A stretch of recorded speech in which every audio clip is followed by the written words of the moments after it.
Hello everyone and welcome to Meeple Leaf Reviews. I'm Jeffrey. And I'm David. And today we're going to be doing a before and after where we take a look at a game before and after our very first play, giving you our initial expectations and then first impressions. Today we're going to be taking a look at Feudum. Now I backed this one on Kickstarter just because it looked complicated and the monster looked ridiculous. Yeah, and honestly this was not on my radar at all until I got from you randomly a text of a little picture of some monster. I'm like, oh no, I guess this is going to be our next before and after video. So here we are. So I've had a chance to set the game up, read through the rules. The game looks interesting.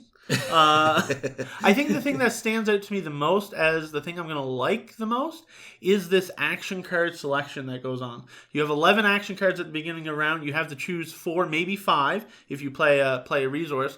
So you're kind of that tough decision of what actions am I going to lock in for this round because I can't go back and change my choice then later. See, and unlike you, this is the part of the game that I'm not looking forward to be honest with you, because I was reading through it, and so there's 11 cards and you have to choose 4 up front to make all your decisions for the rest of the round. A few things. First of all, going through the game is I'm a little concerned about the iconology and just my ability to remember a lot of the edge rules that we've gone through. So we've gone through the rules. You did an excellent job of that, by the way. It's made a lot of things more clear. But when I read through the rule book at first, the first thing that popped to my mind was I hope there's a lot of emergent gameplay. And by that meaning things that come out of this game that aren't readily apparent to me when I'm reading the rules, because reading through the rules, I put them down like, ugh, so what am I doing? So I'm worried about only choosing those first 4 cards because the learning curve is extremely steep because your first action you do is choosing these 4 cards. Like, what do I choose? Yeah, what do I choose? So I see that as actually being quite a steep hurdle to jump over, especially in the first round or two. I think one good thing for that is some of the action cards you need to have certain conditions met out on the map. So you need to be the ruler of an outpost or a farm or a town, or you want to upgrade them. So you need to have those already ruled. So there's already a certain set of cards that you can't even play on your first round. That's a fair point. So I think that makes the first couple rounds maybe a little bit easier on new players.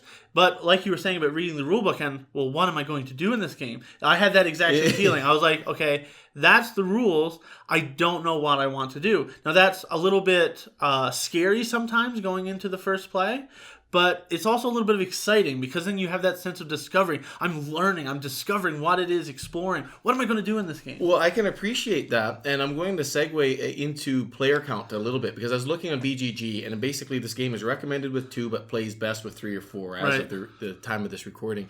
And so when I look at this broad scope of this game, you got the things on the map, you got these guilds, and that's actually the thing I'm most excited about is this interaction of the guilds, the clockwork of how this is all going to work together. The pushing, the pulling. Yeah, the pushing, the pulling, and then how do you get your influence so you actually can push and pull because only the guild master can do that. So controlling your influence within a guild so that you can actually do what you want to do, I think that's going to be an awesome part of this game, and I'm really looking forward to it. But back to your point too about what you can do and how all the broad scope of this, with only 2 players, I'm fearful that we might be able to just play completely separately on this board, and I'm kind of curious to see how that's playing. But we're going to play with 3 players here for our first game. So I'm thinking there's going to be more interaction, but that's one thing I'm kind of concerned about with all the scope of things to do. You might just find your own corner. Yeah, and I don't like finding my own corner, and I know that you do. Yeah. You like finding the efficiencies, and I know you like to pre-plan sometimes things that you want to try. And so that's my one hesitation about this game, especially playing with you as a partner.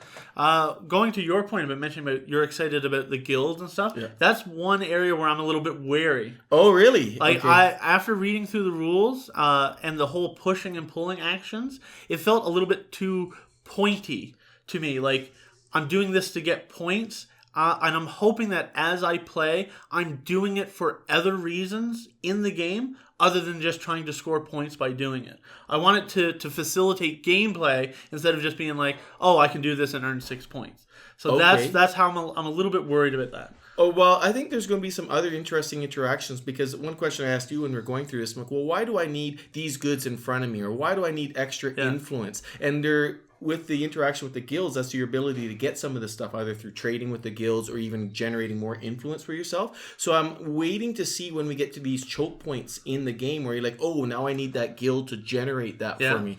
And then that might go back to your point, like, oh, okay, maybe I should have pre-planned better for that. So hopefully that will reveal itself to us in this first play. Yeah.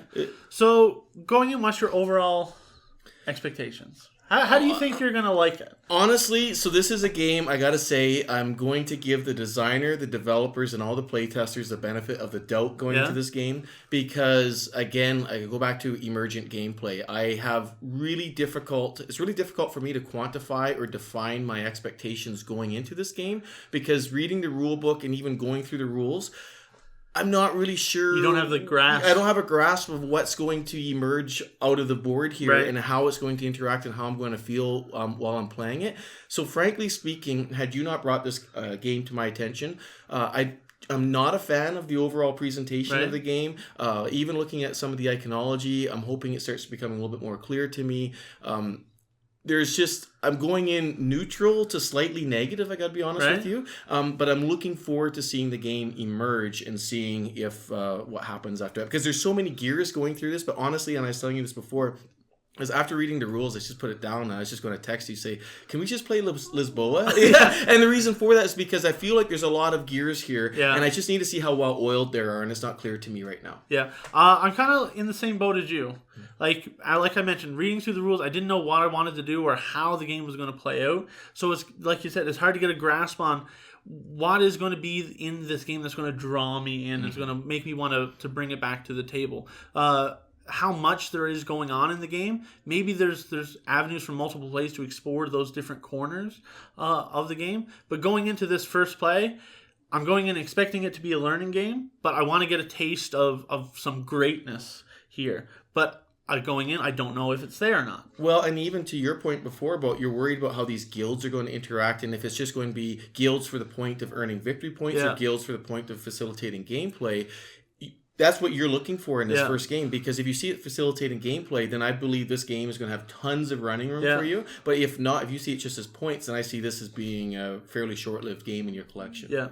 So let's get to the table, come back, and see what we think of Feudum. Let's do it.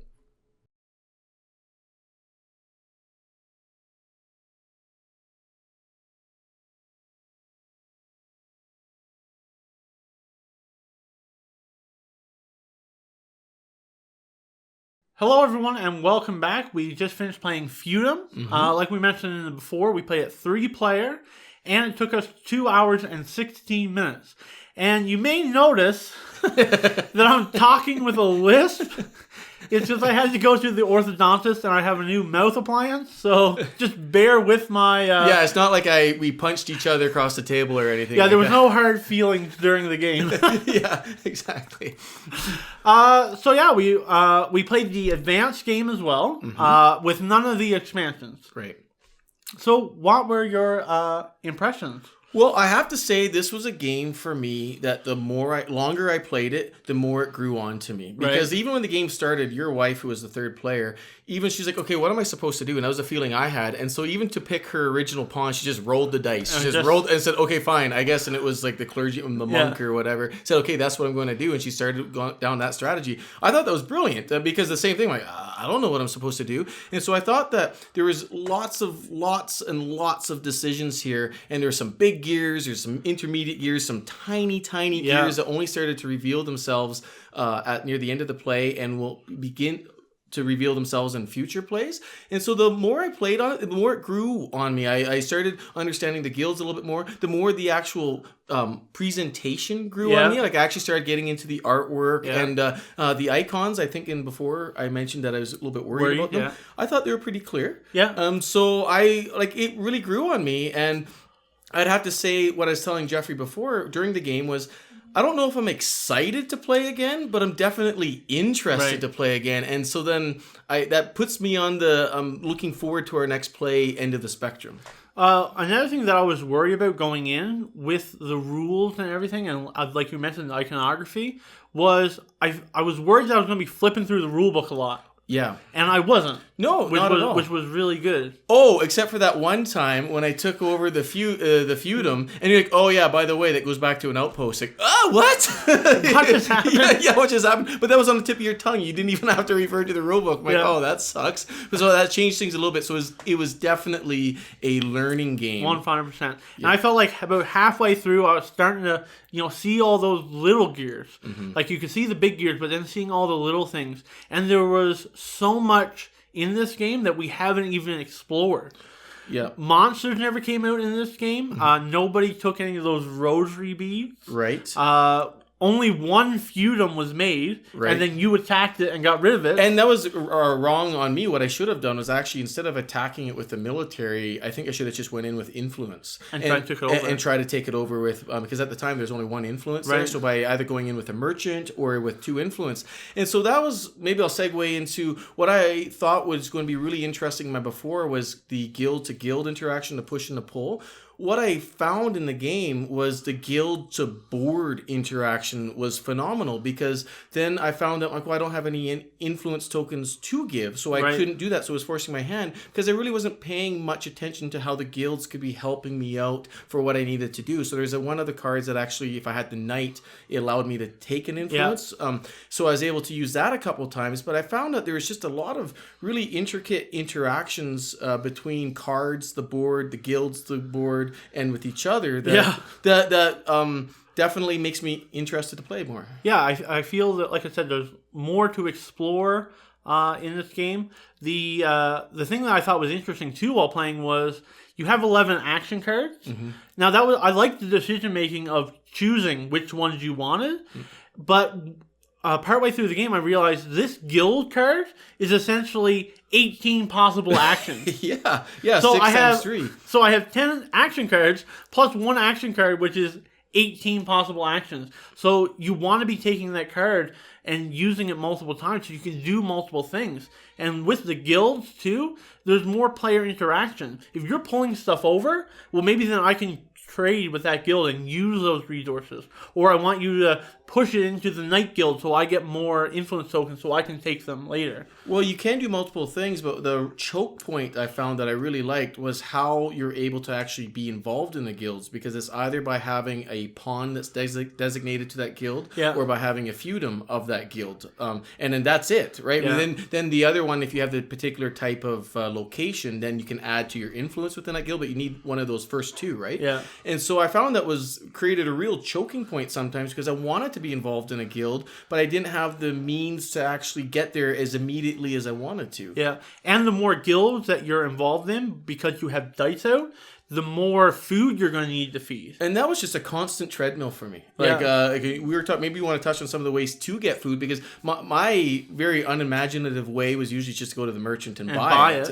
But there's so many other ways that you can actually pick this up and integrate it with your bigger engine. Well, and that's what I like. I like the fact that, okay, you need food, but how are you going to go about food, and how is that going to build into your strategy? There's like 5 different ways you can go about getting food. You can buy it. You can harvest and take some of that food from the farms as resort, as favors. You can pilfer as your guys move across the board. There's so many different ways to do it, and you can fit it in as you want. And even when you're getting it, you're not limited to just the food cube. You can get sulfur. Yeah, and put it in and make wine and get your guy drunk. Yeah, well, and that was cool. Like, I like the double-edged sword of that, because there's sometimes like, okay, by getting the sulfur, I got to feed a guy twice for 2 rounds. But the downside is I'm going to make a guy drunk and pretty useless in the second time, which I think was kind of funny. So this game has won me over with its whimsical look and theme, definitely. Because at first I was like, I don't know, but now it's kind of won me over. But then you don't want to do that if you see someone coming on the attack, because then he's got 0 defense. And if you're really far away, okay, I can safely get him. I can do that, with the wine, and I'm okay. The other thing that we mentioned was the pushing and pulling being very point driven. Yeah, I felt that at the end of the game. Absolutely. But there was so much that I wanted to do during the game that I didn't have enough actions, that I was more focused on trying to get things pulled over or trying to buy things so that I can do actions in the game rather than just worrying about, if I just push this over, I'm going to get 6 points. Yeah, because I found at the end of the game, I was definitely that way. The guilds that I had the ability to push for and pull, I was definitely utilizing those just to harvest victory points at the end. That being said, as it goes back to my original point about the interaction between the actual guilds and the board itself, I wasn't fully maximizing that because I was just feeling it out. And I think that's another reason, too, why we didn't really explore a lot in the game, because we were trying to get a broad brush view of all the things the game could do. But I think to really get into some of these aspects of the game, you have to say, this is my strategy. I'm going to work on the rosemary beads. I'm going to get some farms. I'm going to stay focused on all of these. So on that, one of the things we talked about was player count. I'm actually really excited to play 2-player for 2 reasons. One, if we end up playing on our own parts of the board, I think it'll be fun. I think it'll be fun to explore those parts of the board that we want to. Or if we actually interact in 2-player, I think that'll be fun too. Yeah, and with only the 2 players too, you could have a couple different things. Either we're going to be really tight and fighting over the same guilds, and in that case, we're going to have less options to push and pull things. Yes. So guilds might run out of resources. Yes. Or whatnot. So that might be another interesting balancing act in a 2-player game. I think there's, like I mentioned a couple times already, I think there's a lot to explore. And you say you're interested in playing again. I'm excited to play again. Okay. I'm excited to delve into this game and see what the gears can do. What are the different levers that I can pull? Because I think I can go in with a couple different ideas every game and explore something different. Absolutely. And now, did we touch on the actual action card selection? Like, I know we talked about being limited in actions, but like for me, I'm still not thrilled about having to choose my 4 cards up front. Personally, I'd rather have a board with all the 11 choices, and as you make the choice, you just put a token down. But one question I want to ask you, something I did not utilize in this game, but you and your wife did, was you used the white key, was it the saltpeter? The saltpeter to actually get additional actions. Whole extra action. But there were times though when you actually had wasted actions. There was one. The first time I used it, I was like, this doesn't work out for me, because in that turn I didn't do it in the right turn order. Right. I should have played that card earlier because it was the upgrade an area, and someone had already upgraded in that region and took the tile before I could. So that's another thing that came into play was turn order. And I could see in future games wanting to use the sulfur to use 2 actions back to back. To get it, because none of us did that. And my last kind of point that you pointed out too is when you're getting those tiles, when you upgrade tiles, I thought that was really quite brilliant, and you pointed it out, where now that's forcing you to expand out on the board because you don't get the bonus victory points unless you take the tile. Unless you take the tile that corresponds to that region. And so I found that the way that this board worked and the different way that the guilds interact with the board and these tiles, it forced you to spread out and start interacting with each other. And I like games that do that. Yeah. So overall, really positive. I think it exceeded my expectations going in, and looking forward to playing it again. Absolutely. All right. Well, that's our first impressions of Feudum. If you liked the video, go down and hit the like button. Subscribe to the YouTube channel. We also have a podcast that we recently started, The Pip. Yeah. So you can find us on iTunes. And we'll see you guys next time. Cheers.